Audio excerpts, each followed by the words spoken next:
Well, it's interesting that Eric showed how they can mount to different cameras, different capture different wavebands that can be mounted on an unmanned aerial vehicle, on a plane, or a satellite.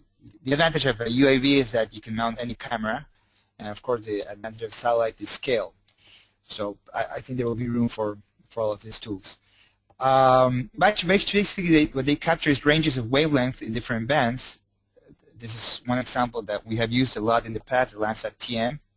If you are into remote sensing, before it's available for free from USGS. You have to download it and process it. And this is an overview of different satellites that we have used in the past and that we see more frequently used.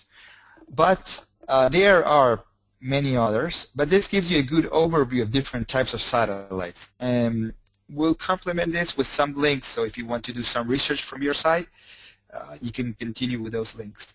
But basically it tells you, just to give you an idea, Deimos 1, it's 22 meters multispectral, has a very wide swath, 620 kilometers, has 3 bands, which is enough for red and near infrared what we use in NDVI.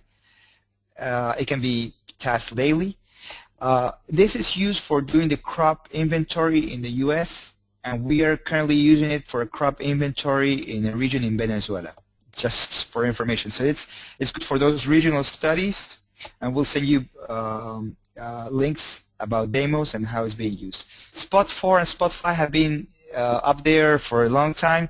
They have been very widely used for agriculture. One is 10 meter panchromatic, it's black and white, 20 meters multispectral, which you have the different wavebands that you can compose color. Whereas Spot 5 is 5 meter panchromatic and 10 meter multispectral. So here you have the different bands, the 5 bands. It's 60 kilometers swath. Rapid Eye, it's a satellite that came out very strongly in the agricultural market. I think about 4 years ago. It's 5 meter multispectral. One of the advantages is that it has a red edge band that's related with chlorophyll content, so that's something unique about those satellites. We have used Rapid Eye as well, and the resolution, of course, and 77 kilometers width. This is something very exciting. Spot 6 and Pleiades is from the company called Astrium. It's a very large company. It's a company that produces the Airbus planes. They also have a satellite division, and they are being very aggressive in launching new satellites, and a lot of interest in agriculture. So Spot 6 will be a very interesting product for agriculture. I'll show a quick. So here I have, this is coming up mid-August, so very soon, in about 3 weeks. This has high resolution and has a broad swath.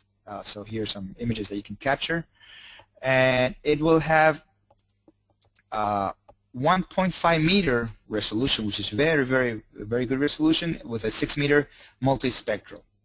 And they call it bundle because it comes together. Again, it's 60 kilometer swath.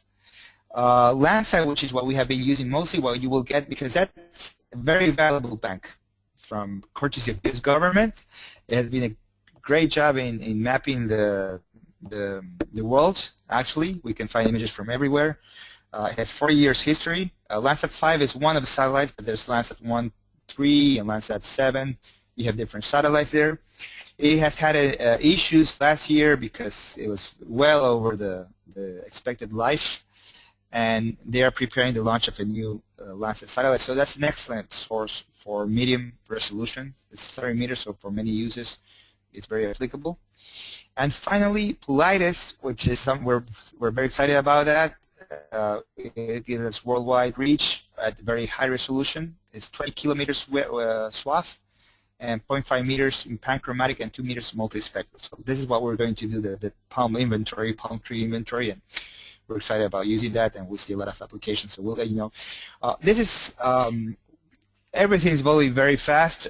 We will be setting up examples of this different resolution in the Front Service Center, so we'll keep you posted. We're now downloading Deimos for Venezuela, Pleiades for Colombia, Rapid Eye for the US and South Africa. So we are working with these different satellites, and we'll be setting up some example so you can review it just to see how it looks like, and start thinking about uses. But first, the concepts. It's very important to see this first try with NDVI in your farms and see different things that you can relate to, nitrogen management, maybe a pest disease that you had, water stress, yield estimations.